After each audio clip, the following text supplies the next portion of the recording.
चॅनलवर स्वागत आहे. आज आम्ही निघालेलो आहे बाहेर. तर छोटीशी ट्रिप प्लॅन केलेली आहे. तर आमच्या ट्रिप मध्ये आमच्यासोबत कोण कोण पुढे जॉईन होते हे तुम्ही बघत राहा आणि काय काय एन्जॉय करतोय आम्ही हे सुद्धा तुम्हाला मी दाखवत राहील. सो ब्लॉग कंटिन्यू करा.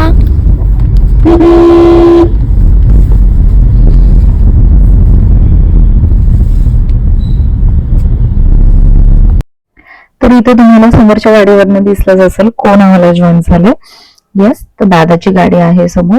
दादा, मम्मी, बाबा आणि सुमेधा आणि अजून कोणतरी जॉईन होणार आहे. तर ते कोण जॉईन होत आहे हे तुम्ही बघत राहा. ब्लॉग मध्ये कंटिन्यू करा.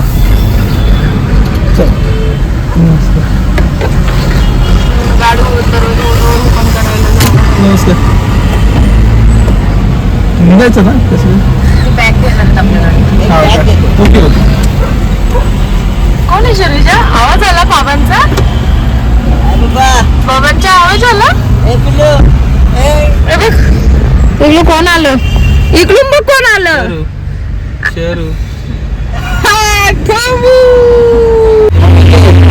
रुमाल तर शर्विशा काय होतंय का तिला?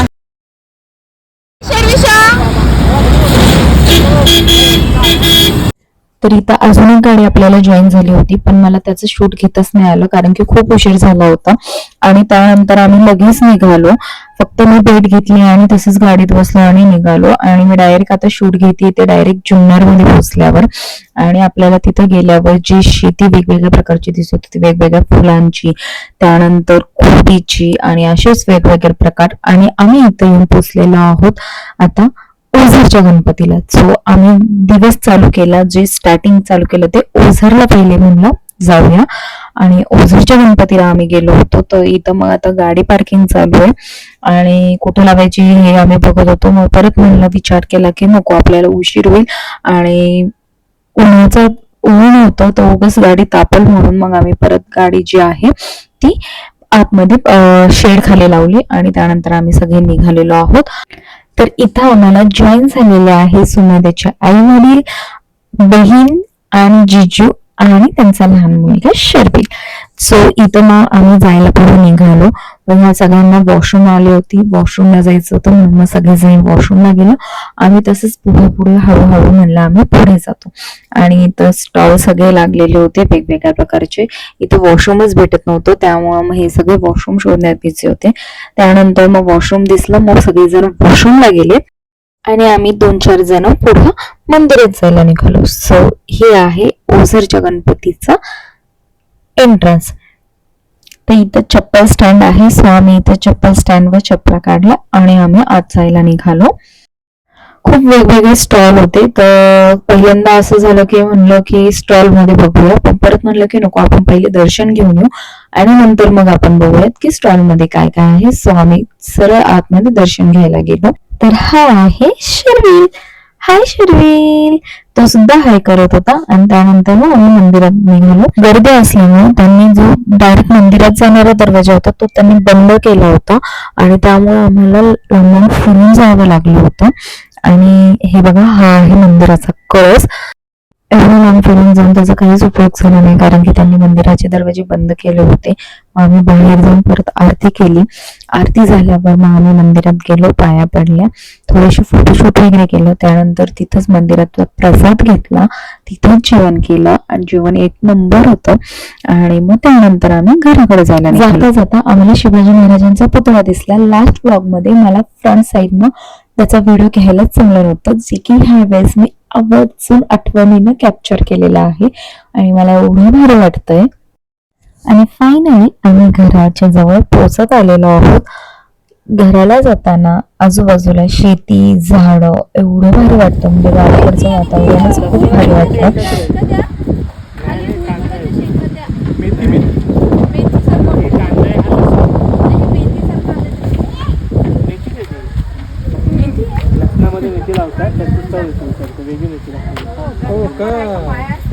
लसूण आहे का? हा, इथून तिथपर्यंत. आणि हे एवढा आपला पट्टा आहे ना. व्हिडिओ कॉल मला पण पाठव, मला पण ब्लॉग नाही टाकतो. मी आडवा घेते खरं. उभा पण काढ थोडा एक शॉट. अच्छा ते रस्ता पासून तिथं एवढं तो टर्न घेतला त्या कोपऱ्या त्या झाडापर्यंत थांब दिसतो ना. मग तुम्ही इकडे फक्त सगळं आंबा लावणार आणि काय म्हणता राणी? आता तर माहितीच काय झालं चालू. हो ना. पालक आहे का?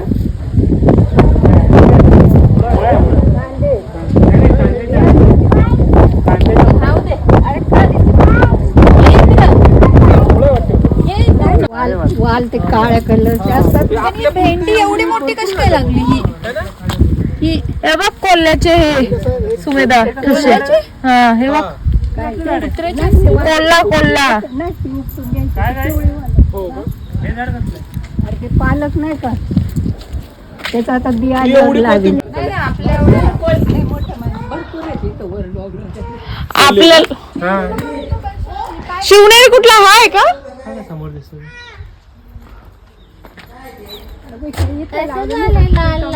औषध फवारतात ना म्हणून इकडे लागले. थोडासा आराम केला आणि चहा पिऊन आता आम्ही सगळे निघालेलो आहोत माळशेज घाटामध्ये बोटिंग करायला.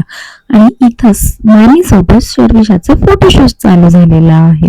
आणि जाता जाता एवढे वेगवेगळी झाडी डोंगर दिसत होते. आणि त्यानंतर इथं थोडासा घाट चाललेला वाटत होतो की विचारूच नका. म्हणजे गावाकडचं वातावरण तर एकतर असतंच चांगलं आणि त्यानंतर वातावरण पण इतकं मस्त होतं.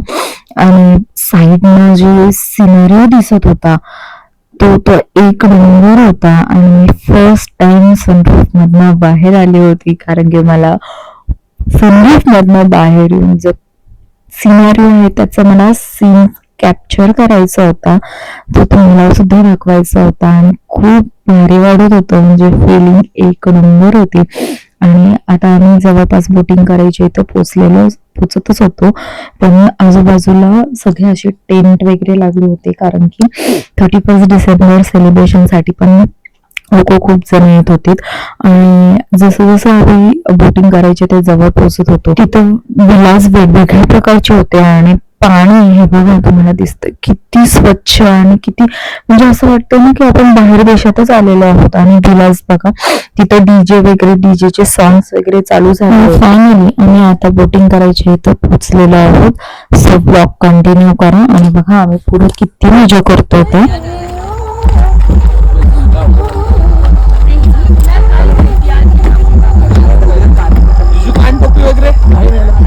तुम्हाला फुल स्वेटर पाहिजे का? मला थंडीच नाही वाजते. कोणाला? मला मुलांचं घातलंय ना होय केला ना. त्यामुळे मला काहीच थंडी वाजत नाही.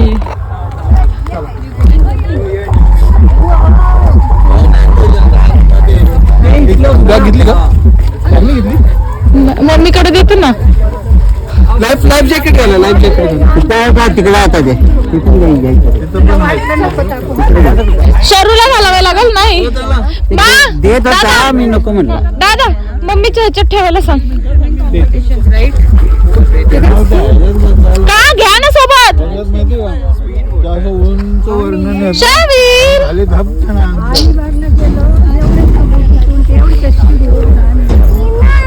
विमान नाही.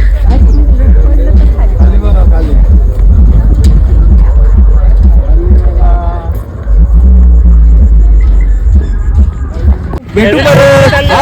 शार्विल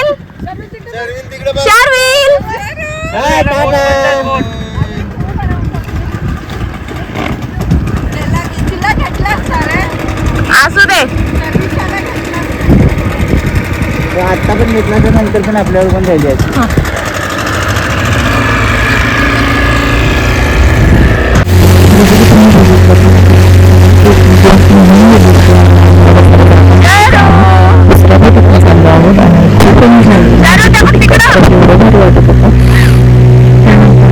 फोटोशूट केले आणि आम्ही घरी यायला निघालो.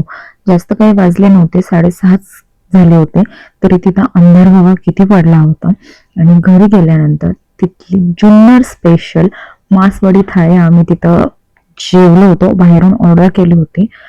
जेवण एवढं भारी होतं टेस्टला तर विचारूच नका. खूप मस्त. थंडी खूप वाजत होती त्यामुळे आम्ही सगळ्यांनी ठरवलं की आपण शेकोटी पेटवेल.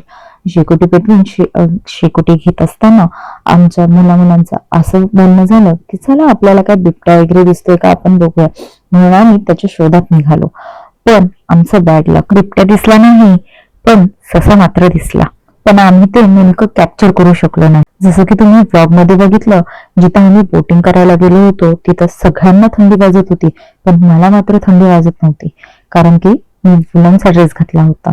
तर त्याची लिंक तुम्हाला पाहिजे असेल तर कमेंट मध्ये लिंक टाईप करा. पण आम्ही कोल्हा मात्र बघितला बरं का, कारण की घराच्या साईडने जाताना कॅमेऱ्यामध्ये कॅप्चर झालाय तो.